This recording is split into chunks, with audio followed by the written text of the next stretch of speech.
నమస్తే. స్పెయిన్ దేశంపై మొరాకో ముస్లింలు దండయాత్ర చేస్తున్నారు. ఆ దండయాత్ర ఏ విధంగా ఉందంటే విజువల్స్ చూస్తూ ఉంటే ఏదో మనం ఇంగ్లీష్ హాలీవుడ్ మూవీస్‌లో చూసినట్టుగా జాంబీలు ఎలాగైతే దండయాత్ర చేస్తూ ఉంటాయో ఆ విధంగా మనకు కనబడుతూ ఉన్నారు. ఏ స్థాయిలో ఉందంటే ఒకే రోజులో 24 గంటల్లో సుమారు 60,000 నుంచి 80,000 మంది మొరాకో ముస్లింలు స్పెయిన్ పైన దండయాత్ర చేయడం మొదలుపెట్టారు. ఇలా ఎందుకు జరుగుతోంది అక్కడ? ఒక్కసారిగా ఏం జరిగింది? అమెరికాకు, ఇజ్రాయెల్‌కు వ్యతిరేకంగా మాట్లాడినందుకు వాళ్ళే ఆ 2 దేశాలే చేయించాయని కొంతమంది అంటూ ఉన్నారు. అసలేం జరుగుతోంది బోర్డర్‌లో? మొరాకో, స్పెయిన్ బోర్డర్‌లో ఏం జరుగుతోంది? ఇంతకంటే ముఖ్యమైనటువంటి విషయం ఇలాంటి పరిస్థితి ఎందుకంటే వీళ్ళందరూ కూడా వలసదారులు. అక్రమ వలసదారులు. బోర్డర్ దాటి వచ్చేస్తూ ఉన్నారు. ఇలాంటి పరిస్థితి గనక భారతదేశానికొస్తే ఏంటి? ఎలా హ్యాండిల్ చేయాలి? ఎందుకంటే మనకి కూడా ఇటు బంగ్లాదేశ్ నుంచి ఈ ఈ అక్రమ ఇల్లీగల్ ఇమిగ్రెంట్స్ తాకిడి ఎప్పటినుంచో ఉన్నటువంటి సమస్య. అక్కడి నుంచి గానీ, లేదా పాకిస్తాన్ ఆక్రమిత జమ్మూ కాశ్మీర్ నుంచి గానీ, కుట్రపూరితంగా ఎప్పుడైనా ఒకటే రోజు ఇలా వేల సంఖ్యలో గనక చొరబాటుదారులు వచ్చేస్తే ఏంటి పరిస్థితి? ఎలా హ్యాండిల్ చేయాలి? ఈ రెండింటికి లింక్ చేస్తూ మాట్లాడదాం. విశ్లేషించే ప్రయత్నం చేద్దాం. నాతో విశ్లేషకులు వివి రావు గారు అందుబాటులో ఉన్నారు. రావు గారు నమస్తే. నమస్తే. చెప్పండి. రావు గారు, ఫస్ట్ ఆఫ్ ఆల్ మనం అక్కడ ఆ స్పెయిన్ బోర్డర్‌లో మొరాకో స్పెయిన్ బోర్డర్‌లో ఆఫ్రికా నుంచి యూరోపియన్ యూనియన్‌కి రావడానికి ఇది one of the main roots అని చెప్తున్నారు. ఒకటేసారి నేను ఆ విజువల్స్‌లో చూశాను. చాలా ఆశ్చర్యంగా అనిపించింది. ఏదో గుంపులు గుంపులుగా ఒకేసారి అంతమంది ఆహ్, హ్మ్, దండయాత్రకు వచ్చినట్టుగానే కనబడుతోంది. ఆఫ్‌కోర్స్ మళ్ళీ వెనక్కి వెళ్ళడం మొదలైనట్టుగా తెలుస్తోంది. బట్ ఎందుకొచ్చారు ఒకటే రోజు 80,000 మంది ఒక దేశంలో నుంచి ఇంకొక దేశంలోకి వస్తున్నారంటే, ఈజ్ ఇట్ ఎ కాన్స్పిరసీ? ఏ ఉద్దేశంతో వచ్చారు వాళ్ళు? ఇది కాన్స్పిరసీ థియరీ పక్కన పెడదాం. ఎందుకంటే దానికి మనకి ప్రూఫ్ దొరకదు. ఆ! ఈ నా ఈ ఎంక్లేవ్ అక్బర్ మన దేశంలో అక్బర్ పరిపాలించిన కాలం నుంచి స్పెయిన్ చేతుల్లో ఉంది. హ్మ్. ఇంకొక ప్రాంతం కూడాను. ఇదేంటంటే స్పెయిన్ కంట్రోల్‌లో ఉంది కాబట్టి ఇది యూరోపియన్ యూనియన్‌లో భాగం. ఇక్కడ ఎంటర్ అవును. అయిన తర్వాత యూరోపియన్ యూనియన్‌లో ఎంటర్ అవ్వడానికి వాళ్ళకి ఈజీ అవుతుంది. హ్మ్. సో ఆ విధంగా ఏంటంటే ఒక క్యాంపెయిన్ నడిచింది. Social campaign. ఏమని? ఇటువంటి ఇల్లీగల్ మైగ్రెంట్స్ బోర్డర్ దాటితే వెంటనే పౌరసత్వం లభిస్తుందని చెప్పి ఒక క్యాంపెయిన్ నడిచింది. ఓకే. ఆ క్యాంపెయిన్ ఒకవేళ కాన్స్పిరసీ యాంగిల్లో నడిచిందా? లేకపోతే లోకల్‌గా ఎవరైనా ఇంజినీర్ చేశారా అన్నది వేరే సంగతి. మనం వదిలేద్దామని. హ్మ్. అది సడన్‌గా ఒక క్యాంపెయిన్ వచ్చేసరికి ఈ group organisers illegal human traffickers ఎవరైతే ఉంటారో వాళ్ళందరూ ఎవరైతే అట్టడుగు బడుగు జాతి ప్రజలు మొరక్కోలో ఉద్యోగం తర్వాత ఎకనామీ ఫైనాన్షియల్ సెక్యూరిటీ తోటి బాధపడుతున్నారో వాళ్ళందరినీ సోషల్ సెక్యూరిటీ తోటి వాళ్ళందరినీ యూరోపియన్ యూనియన్ తరలించడానికి ఒక సోషల్ క్యాంపెయిన్ రన్ చేసి ఒక్కసారి 80,000 మందిని దాదాపు దాటిచ్చారు. హ్మ్. ఏమి సరుకులు కూడా తీసుకోకుండా జస్ట్ షర్ట్ కూడా లేకుండా హ్మ్. క్రాస్ చేయడం మొదలుపెట్టారు గుంపుల కింద. అంటే సార్ ఇంకొక కారణం కూడా చెప్తున్నారు సార్. ఆహ్, అక్కడ మొరాకో రాజు ఒకటే రోజునో లేకపోతే ఈ మధ్యనే చిన్న చిన్న నేరాలు లేదా పెట్టి కేసెస్‌లో ఈ దొంగతనాలు, ఇలాంటి వాటికి సంబంధించి చాలామంది నేరస్తుల్ని క్షమాభిక్ష క్షమించేసి వదిలేశారంట. అలా విడుదలైనటువంటి జైలు నుంచి విడుదలైనటువంటి ఖైదీలందరూ కూడా ఈ వచ్చిన వాళ్ళందరూ కూడా చాలా వరకు వాళ్ళే అంటున్నారు. అది కూడా నిజమేనా? ఎగ్జాక్ట్లీ. ఆ! అదేమవుతుందంటే అండి వీళ్ళు ఎవరికి లోకల్‌గా ఉద్యోగాలు దొరకవు. మన దేశంలో కూడా చూస్తాం. ఎవరికైతే జైలు నుంచి బయటకు వస్తారో ఆ! వాళ్ళకి ఉద్యోగాలు దొరికే అవకాశాలు ఛాన్సులు చాలా తక్కువ ఉంటాయి. హ్మ్. ఎస్పెషల్లీ లోవర్ ఎకనామిక్ గ్రూప్‌లో ఉన్న వాళ్ళకి ఇది చాలా కష్టం అవుతుంది. ఓకే. మొరక్కో పెద్ద సంపన్నమైన దేశం, అడ్వాన్స్‌డ్ దేశం ఏం కాదు. మొరక్కో మొనార్కీలో ఉంది.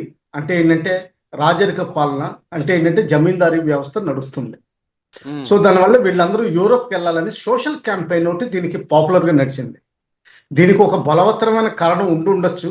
ఎందుకంటే స్పెయిన్ అమెరికా, ఇరాన్ యుద్ధంలో హ్మ్. అమెరికాకి పెద్దగా సపోర్ట్ ఇవ్వలేదు. సో ఈ విధంగా ఓకే. ఏదైనా కాన్స్పిరసీ యాంగిల్ జరిగి కూడా ఉండొచ్చు. ఏదైతే మాత్రం మన దేశానికొద్దాం. మన దేశానికి ఇప్పుడు ప్రస్తుతానికి పాక్ ఆక్రమిత కాశ్మీర్‌లో తీవ్రమైన అలజడులు నడుస్తున్నాయి. అందులో హ్మ్. దాదాపు 100 మంది పైగా పోవడం జరిగింది. లాస్ట్ 4 డేస్‌లో 42 పైగా చనిపోవడం జరిగింది. అది పాకిస్తాన్ ఆర్మీ అమానుషంగా ప్రవర్తిస్తోంది. చిన్న పిల్లల డెడ్ బాడీస్ ని వాళ్ళ కారు బోనెట్ మీద, వెహికల్ బోనెట్ మీద బిగించి డెమాన్స్ట్రేట్ చేస్తూ భయపెట్టాలని చూస్తున్నారు. అంతటి దారుణానికి ఒడిగట్టారు. వాళ్ళు ఇండియా హెల్ప్ అడుగుతున్నారు. ఇప్పుడు టెక్నికల్లీ లైన్ ఆఫ్ కంట్రోల్ దగ్గర పాక్ ఆక్రమిత కాశ్మీర్కి మనకి ఒక ఫెన్స్ ఉంది. ఆ ఫెన్స్ ముందర ఆర్మీ ఉంది కొన్ని చోట్ల, చాలా చోట్ల. ఒకవేళ ఇప్పుడు వీళ్ళు ఆల్రెడీ ఆర్మీ హెల్ప్ అడుగుతున్నారు. ఒకవేళ పాకిస్తాన్ ఇంకా దారుణాలకు ఉడిగడితే పాకిస్తాన్ నుంచి ఇటువంటి పాక్ ఆక్రమిత కాశ్మీర్లో ఉన్న ప్రజలు కాశ్మీర్ ప్రజల సహాయం కోరుతూ మన లైన్ ఆఫ్ కంట్రోల్కి వచ్చే అవకాశాలు చాలా ఎక్కువ ఉన్నాయి. ఎస్పెషల్లీ ఉరిలో అటు తంగదార్ దగ్గర నుంచి మొదలు పెడదామని. తంగదార్ ముజఫరాబాద్ దగ్గర కేవలం 9 కిలోమీటర్లు. మొత్తం ముజఫరాబాద్ అంతా కేవలం నది దాటాలంటే ఆ నది దాటితే ఇండియన్ భూభాగంలోకి వస్తారు. తంగదార్ భూభాగంలోంచి మధ్యలో కొంచెం కొండ భాగం ఉంది. దాని దక్షిణాన జీలం నదికి దగ్గర ఉరి అనే పట్టణం ఉంది మనది. అక్కడి నుంచి కాశ్మీర్ శ్రీనగర్ డైరెక్ట్గా కనెక్ట్ అవుతుంది. అక్కడి నుంచి రావచ్చు. అలాగే దాని కింద దక్షిణాన్ని వస్తే మళ్ళా కొంచెం కొండలు ఉన్నాయి. హాజీపీర్ పాస్ ఉంది. దానికి దక్షిణాన్ని పూంచ్ ఏరియా ఉంది. అక్కడ ఆల్రెడీ 2 క్రాసింగ్లు ఉన్నాయి. సో ఈ క్రాసింగ్స్ దగ్గర విపరీతంగా వచ్చే అవకాశాలు కనిపిస్తున్నాయి. మిగతా చోట్ల కొన్ని మైన్ ఫీల్డ్స్ అవన్నీ ఉంటాయండి. ఆ మైన్ ఫీల్డ్స్ లేని చోట్ల ఈ క్రాసింగ్స్ ఉన్నాయి. ఎస్పెషల్లీ 4 క్రాసింగ్స్ ఇప్పటి వరకు చెప్పాను. ఇంకా దక్షిణాన్ని చూస్తే వాళ్ళకి చాలా మందికి బోర్డర్ గైడ్స్ కి వాళ్ళకి మైన్ ఫీల్డ్స్ ఎక్కడ లేవో తెలుసు వాళ్ళకి. సో వాళ్ళు దాటే అవకాశాలు కూడా ఉన్నాయి. అలాగే ఇంకా దక్షిణానికి అక్నూర్ దక్షిణానికి వస్తే అంటే సార్ ఇప్పుడు మీరు చెప్పిన సారీ టు ఇంటరప్ట్, మీరు ఒక 4 పాయింట్స్ ఏవో చెప్పారు. ఈ ప్రాంతాల్లో బోర్డర్ ఫెన్సింగ్ అసలు లేదా? ఏంటి పరిస్థితి? అక్కడ గేట్లు ఉన్నాయి. అక్కడ మన ఆర్మీకి పాకిస్తాన్కి ఒకప్పుడు మధ్యలో ట్రేడ్ జరిగేది. ఎప్పుడైతే అటల్ బిహారీ వాజ్పేయి గారు పర్మిట్ చేశారో అప్పటి నుంచి ట్రేడ్ జరుగుతోంది లోకల్ గా. ఆ ట్రేడ్ రూట్స్ ద్వారా వాళ్ళు వచ్చి అక్కడ గ్యాదరింగ్ అయ్యి 80,000 మంది కాదు 8 లక్షల మంది గ్యాదర్ అయ్యే అవకాశాలు ఉన్నాయి. అందులో డౌట్ ఏమీ లేదు. చాలా పెద్ద థ్రెట్ కదా, చాలా పెద్ద థ్రెట్. ఎందుకంటే ఇప్పుడు దీనికి ఒక క్లిష్టమైన పరిస్థితి. ఇది స్పెయిన్ లాంటి పరిస్థితి కాదు. లీగల్ గా మన ఇండియన్ పార్లమెంట్ ప్రకారం, మన కాన్స్టిట్యూషన్ ప్రకారం ఈ పాక్ ఆక్రమిత కాశ్మీర్ వాసులందరూ మన భారతీయ పౌరులే. వాళ్ళ దగ్గర సిటిజన్షిప్ కార్డు ఈరోజు ఎన్యూమరేషన్ లేదు, కానీ వాళ్ళు టెక్నికల్లీ వాళ్ళు భారతీయ పౌరులు. మరి భారతీయ పౌరులు వచ్చి నేను ఇండియాలోకి ఎంటర్ అవుతాను అంటే మనకి ఏమన్నది మిలిటరీకి సివిల్ గవర్నమెంట్ ఇవ్వాల్సిన డెసిషన్ మేకింగ్ చాలా క్లారిటీ తోటి ఇవ్వాల్సి ఉంటుంది. రెండవది ఏంటంటే అక్కడ ఉన్న ఏరియాస్ కి 12 మంది ఎమ్మెల్యేస్ కి ఇంకా సీట్స్ వేకెంట్ గా ఉన్నాయి. జమ్మూ కాశ్మీర్ అసెంబ్లీలో ప్రస్తుతానికి కూడా వేకెంట్ గా పెడుతున్నాం ఎప్పటి నుంచో. అంటే ఏంటంటే అటువంటి లీడర్స్ వచ్చి, మనుషులు వచ్చి నేను ఇండియా ఎంటర్ అవుతానంటే ఇండియా స్టాన్స్ ఏముంటుంది? Own citizens. నా దృష్టిలో ఏంటంటే బహుశా ఇటువంటి సిచ్యువేషన్ ని ఇండియా సీజ్ చేయాల్సి ఉంటుంది. ఆపర్చునిటీ దొరుకుతుంది. ఎందుకంటే పాక్ ఆక్రమిత కాశ్మీర్ పాకిస్తాన్ తోటి ఉండాలదలుచుకోలేదు. ఇప్పటి వరకు వేరే స్టాన్స్ ఉన్నా కానీ ఇప్పుడు ప్రస్తుతానికి మారిపోయారు. ఎందుకంటే ఇండియాలో డెవలప్మెంట్ చూస్తున్నారు, స్టెబిలిటీ చూస్తున్నారు, డెమోక్రసీ చూస్తున్నారు, ఫ్రీడమ్ ఆఫ్ స్పీచ్ చూస్తున్నారు, ఎకనామిక్ డెవలప్మెంట్ చూస్తున్నారు. శ్రీనగర్ వరకు ట్రైన్ చూస్తున్నారు, అది బారాముల్లా వరకు వెళ్తుంది. ఇప్పుడు high speed train Amrit Bharat ఇటువంటి ఇంట్రడ్యూస్ చేసినప్పుడు ఢిల్లీకి డైరెక్ట్ గా కనెక్టివిటీ చాలా ఈజీగా దొరుకుతుంది. 1 నైట్ లో ఢిల్లీ వచ్చేయచ్చు. సో దానివల్ల ఏంటంటే అవకాశాలు చాలా ఎక్కువ ఉన్నాయి. కానీ ఇండో పాక్ వారు స్టార్ట్ అయ్యే అవకాశాలు కూడా ఎక్కువ ఉన్నాయి. పాకిస్తాన్ ఆర్మీ అటువంటి టైంలో వెనక నుంచి షూట్ చేసే అవకాశాలు చాలా కనిపిస్తున్నాయి నాకు. అటువంటి షూటింగ్స్ టైంలో మన భారతదేశం ఎమర్జెన్సీలో గేట్స్ ఓపెన్ చేయక తప్పదు. ఎందుకంటే మన భారత్ ఎక్స్టర్నల్ అఫైర్స్ మినిస్ట్రీ నిన్న కూడా పాకిస్తాన్ ఆక్రమిత కాశ్మీర్లో జరుగుతున్న పాకిస్తాన్ ఆర్మీ చర్యల్ని ఖండించింది తీవ్రంగా. ఇటువంటి ఖండన చేసినప్పుడు తర్వాత ముఫ్తీ మహమ్మద్ సయీద్, తర్వాత నేషనల్ కాన్ఫరెన్స్ ఉమర్ అబ్దుల్లా కానివ్వండి, ఫరూక్ అబ్దుల్లా కానివ్వండి, వీళ్ళందరికీ వాళ్ళకి సపోర్ట్ లో ఉంటారు. అయితే సార్ ఇక్కడ ఒక చిక్కుముడి, ఇప్పుడు ఇలా వచ్చేసేటువంటి పరిస్థితి కనుక మనకు వస్తే అటు పిఓజేకే నుంచి పర్టికులర్గా, ఎందుకంటే మనం టెక్నికల్గా ఏం చెప్తాము, పిఓజేకే అనేది మన అంతర్భాగం అని చెబుతాం. మనం పదే గవర్నమెంట్ కూడా చెప్తుంది, మంత్రులు కూడా చెప్తారు. By constitution also. కదా. ఉమ్, సో అక్కడి ఉమ్. నుంచి కనుక ఇప్పుడు వేల సంఖ్యలో 50,000 మంది, 60,000 మంది, 70,000 మంది ఇప్పుడు ఇక్కడ వచ్చేసినట్టు వచ్చేస్తే వాళ్ళని మనము తీసుకోవాలా, అడ్డుకోవాలా, లేకపోతే స్క్రూటినీ చేసి తీసుకోవాలా? ఎలా చేయాలి అప్పుడు? ఇప్పుడు బంగ్లాదేశ్ నుంచి వస్తే మనం అడ్డుకుంటాం. ఎందుకంటే వాళ్ళు అక్రమ చొరబాటుదారులే, అడ్డుకోవాల్సిందే.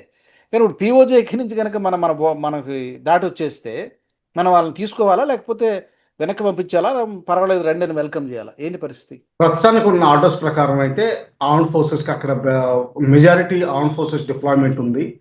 ఉమ్, వాళ్ళని వెనక్కి పంపించేయాలి. ఓకే. మధ్య మధ్యలో చిన్న చిన్న గొడవలు అయినాయి. కాకపోతే ఏంటంటే అప్పట్లో ఉమ్, కాశ్మీర్ సెపరేషన్ కోసం సపోర్ట్ లో వచ్చారు చిన్న చిన్న గ్రూపులు, 80, 90, 100 అటువంటి group. Pakistan Kashmir solidarity day అని వచ్చేవారు.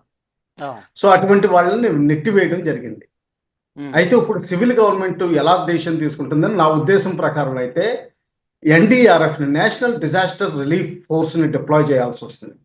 ఆ, క్యాంప్స్ ఆర్గనైజ్ చేయాల్సి వస్తుంది. ఎవరైతే వచ్చారో జేఎండ్కే సరెండర్ పాలసీ ప్రకారం వాళ్ళని వెపన్స్ ఉన్నా లేకపోయినా మనం సరెండర్ తీసుకుని వాళ్ళని తర్వాత వెట్టింగ్ చేయాల్సి ఉంటుంది. ఆ ఉమ్, క్యాంప్స్ లో ఉంచి వాళ్ళకి పౌరసత్వం ఇవ్వాలా, లేకపోతే ఎక్కడైనా సెటిల్ చేయాలా, వాళ్ళ లోకల్సా, లేకపోతే పాకిస్తాన్ ఆర్మీ ఈ అవకాశాన్ని చూసుకుని వాళ్ళ ఓను మనుషుల్ని మన దేశంలో దూర్చాలని చూస్తుందా, టెర్రరిస్టుల్ని, ఎస్పెషల్లీ ఎల్ఈటి, జేఈఎం, ఇంకా హిజ్బుల్ ముజాహిద్దీన్, ఐసిస్ ఇటువంటి క్యాడర్స్ ని చేయాలని చూస్తుందా? ఇదంతా చాలా క్లిష్టమైన పరిస్థితి వస్తుంది.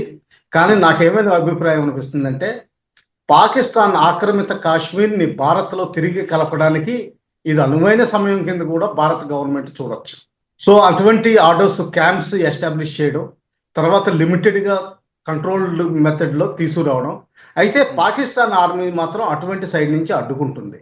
అది మనకి ఒకందుకు మేలు అనుకోవాలో చెడు అనుకోవాలో మనం ఇంకా నిజంగా నిర్ధారించలేము.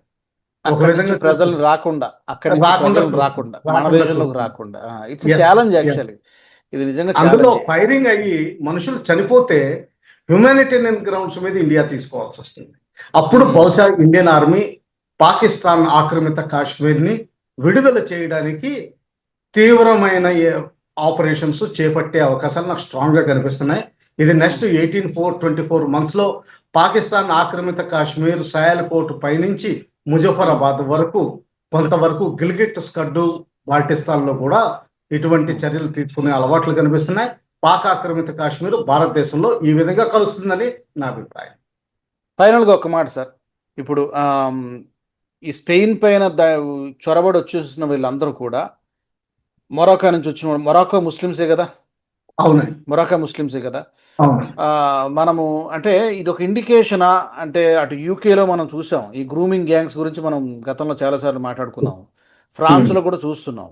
అంటే అవునండి. యూరప్ కూడా నెమ్మదిగా ఇస్లామైజేషన్ దిశగా, వీళ్ళ పాపులేషన్ అందామా, లేకపోతే అది వాళ్ళు అంటే వలసదారులుగా వచ్చి అక్కడ లోకల్గా పుట్టి పెరిగినటువంటి నేటివ్ వాళ్ళని తనిదరిమేసే పరిస్థితికి, అంటే నా సింపుల్ స్ట్రైట్ క్వశ్చన్ ఒకటే, యూరప్ కూడా ఇస్లామైజేషన్ దిశగా అడుగు పెడుతోందా, ఆ దిశగా ప్రయాణం చేస్తోందా ఈ తాజా ఇదంతా చూసిన తర్వాత? 100% అండి. ఎందుకంటే మెజారిటీ యూరోపియన్ నేషన్స్ అన్ని democratic countries. Unfortunately democracy last 75 years లో ప్రోగ్రెస్ అవుతా ఒక దౌర్భాగ్య స్టేజ్కి చేరుకుంది. అందులో ఏమవుతుందంటే అపోజిషన్ పార్టీస్, మన దేశంలో కూడా అటువంటి ఎపీజ్మెంట్ పార్టీస్ అందరికీ తెలుసును ఏమి ఎప్పించేస్తారో. నిన్న మొన్న వాళ్ళ దానికి చెందిన టాప్ లీడర్ కూడా పార్లమెంట్ లో ఉద్దేశిస్తూ గోమూత్రం లీడర్స్ ఇటువంటి వ్యాఖ్యలు చేయడం వల్ల వాళ్ళు స్పష్టంగా ఎపీజ్మెంట్ చేస్తున్నారని చాలా స్పష్టంగా తెలుస్తోంది. అటువంటి పొలిటికల్ పార్టీస్ ఉండడం వల్ల ఏదో విధంగా పవర్ పట్టుకోవాలని యూరోప్ లో కూడా జనరల్ గా లిబరల్ పార్టీస్, ఏవైతే లెఫ్ట్ పార్టీస్ ఉంటాయో రైట్ పార్టీస్ కంటే, రైట్ పార్టీస్ ప్రివెన్షన్ కోసం, లెఫ్ట్ పార్టీస్ ఏమో ప్రో ఇస్లామైజేషన్ ఫెసిలిటీస్ కి దోహదపడతాయి. ఇందులోనే యూరోప్ ఇస్లామైజేషన్ అవుతుంది. ఎక్సెప్ట్ కంట్రీస్ లైక్ పోలాండ్ అయితే స్పష్టంగా చెప్పింది, ఇస్లాం వాళ్ళని ఎవరిని రెఫ్యూజీస్ కింద తీసుకోము, మా కంట్రీలో ఇంకా ముస్లిమ్స్ కి తావు లేదని. డెన్మార్క్ లో కూడా పరిస్థితి, డెన్మార్క్, జపాన్ లో కూడా కొంత అలాంటి ఇప్పటికే. ఎగ్జాక్ట్లీ. ఒకవేళ ఇప్పుడు ఈ గ్రూమింగ్ గ్యాంగ్స్ వీటి వల్ల ప్రజలు రియలైజేషన్కి వస్తే మాత్రం రైటిస్ట్ పార్టీలు పవర్లోకి వచ్చే అవకాశాలు ఉన్నాయి. వాళ్ళు ఈ ముస్లిమ్స్ అందరినీ వెనక్కి నెట్టే ప్రయత్నాలు చేసే అవకాశాలు కూడా చాలా కనిపిస్తున్నాయి. ఇదొక అంతర్యుద్ధం, ఇదొక టైప్ ఆఫ్ వరల్డ్ వార్ కింద, అంటే అదొక ఆర్మీస్ ఫైట్ చేయడం కాదు, కానీ ఇస్లామైజేషన్ వర్సెస్ అంటే డెమోక్రసీ, ఎఫెక్టివ్ డెమోక్రసీ అన్నది జరిగే అవకాశాలు చాలా కనిపిస్తున్నాయండి. Non Islamic countries versus Muslim countries అలా కూడా అనలేము, మనము అలా కూడా అనలేము, అలాగే నల్లేవండి. అలా అనలేము. ఏంటంటే ఈ ఇస్లామోఫోబియా అన్నది కొంతమంది వోక్స్ ఏదో బ్యాడ్ గా మాట్లాడతారు, కానీ ఇట్ ఈస్ ఎగ్జిస్టింగ్ అండి, అందులో డౌట్ ఏమీ లేదు. ఎందుకంటే వాళ్ళ మతంలో బుక్స్ ఏమి చెప్పినా కానీ అల్టిమేట్లీ ప్రాక్టీస్ చేస్తున్నది మాత్రం జిహాదీ, అందులో డౌట్ ఏమి లేదు. సో మీరు ఎన్ని చెప్పినా కానీ మా గ్రంథం ఇది చెప్తుంది, శాంతి మాట్లాడుతుంది, పీస్ బి అపాన్ హిమ్ అంటుంది, కానీ అన్నా కానీ ultimately at the end of the day వాళ్ళకి ఉమ్మా, జిహాద్, తర్వాత క్లస్టరైజేషన్, ఇటువంటి చాలా అలవాట్లు. తర్వాత ఏంటంటే దాని గురించి మన డెమోక్రటిక్ ఫ్రీడమ్ తోటి, freedom of press, freedom of women's rights, equality rights ఇవన్నీ చూసుకుంటే మనం రెసిస్ట్ చేయక తప్పదు. ఇప్పుడు మన కాశ్మీర్ అంటారా, పిఓజేకేని మాత్రం తీసుకోక తప్పదు, అది అనివార్యం. అయితే దీన్ని సెంట్రల్ గవర్నమెంట్ ఎలా హ్యాండిల్ చేస్తుందో చాలా దీక్షగా చూడాల్సి ఉంది. I hope maturity will prevail. Exactly, మీరు చెప్పినట్టుగా ఈ యూరోప్ కంట్రీస్ నుంచి మనము ఇది ఒక వేకప్ కాల్ లాగా చూడాలి. ఇప్పుడు ఈరోజు మనం మాట్లాడుకున్నటువంటి ఈ మొరాకో ముస్లింలు చేస్తున్నటువంటి స్పెయిన్ పై చేస్తున్న దండయాత్ర, బ్రిటన్లో ఈ గ్రూమింగ్ గ్యాంగ్ల అరాచకాలు, ఫ్రాన్స్లో కూడా చూస్తున్నాము, డెన్మార్క్లో చూస్తున్నాము, ఇలా చాలా యూరోప్ దేశాల్లో ఏ విధంగా ఈ ఇస్లామీకరణ జరుగుతోందో ఇది భారతదేశానికి కూడా ఒక హెచ్చరిక లాంటిదే, ఒక వేకప్ కాల్ లాంటిదే. ఇది ప్రభుత్వం అప్రమత్తంగా ఉండాలి, ఈవెన్ ప్రజలు కూడా అప్రమత్తంగా ఉంటారనే మనం ఆశిద్దాము. థ్యాంక్ యూ రావు గారు, థ్యాంక్ యూ, నమస్తే. మరి మా ప్రేక్షకులను కూడా అడుగుతున్నా నేను, ఈ మొరాకో ముస్లిమ్స్ స్పెయిన్ పైన దండయాత్ర చేస్తున్నారు, ఏదో ఒక రోజున భారత్కి కూడా అలాంటి పరిస్థితి వస్తే, రాకూడదని మనం అందరం కోరుకుందాం, భగవంతుని ప్రార్థిద్దాం, రాకూడదని అనుకుంటున్నాను. ఒకవేళ వస్తే భారత ప్రభుత్వం ఏం చేస్తుంది, సిద్ధంగా ఉన్నామా మనము? ఇటు పిఓజేకే నుంచి వాళ్ళంతా కూడా రాడికల్ అయినటువంటి వాళ్ళు వ్యక్తులు, అటు నుంచి అలాంటి దండయాత్ర జరిగినా, లేదా బంగ్లాదేశ్ నుంచి జరిగినా, లేకపోతే ఇంకెక్కడి నుంచి వచ్చినా కూడా అలాంటి దండయాత్ర మన దేశంపై కూడా జరిగితే భారత ప్రభుత్వం సంసిద్ధంగా ఉండాలి. మరి ఈ విషయానికి సంబంధించి మీ అభిప్రాయం ఏంటి, ఏమనుకుంటున్నారు? తప్పకుండా కామెంట్ సెక్షన్లో పెట్టండి. ఈ వీడియో నచ్చినట్లయితే లైక్ చేయండి, షేర్ చేయండి, బెల్ బటన్పై క్లిక్ చేయండి. మా అప్డేట్స్ ఎప్పటికప్పుడు మీకు వచ్చేస్తూ ఉంటాయి, మీరు మిస్ అవ్వకుండా మా ప్రోగ్రామ్స్ని వాచ్ చేయొచ్చు. జై హింద్, జై భారత్. ఈ వీడియో మీకు నచ్చినట్టయితే లైక్ చేయండి, 10 మందికి షేర్ చేయండి, అలాగే కామెంట్ల రూపంలో మీ అభిప్రాయాలను మాతో పంచుకోండి. Nationalist hub group of channels ను సబ్స్క్రైబ్ చేసుకుని తెలుగునాట జాతీయవాద జర్నలిజాన్ని ప్రోత్సహించండి. ఈ వీడియో కింద ఉన్న బెల్ ఐకాన్ పై క్లిక్ చేయడం మర్చిపోవద్దు.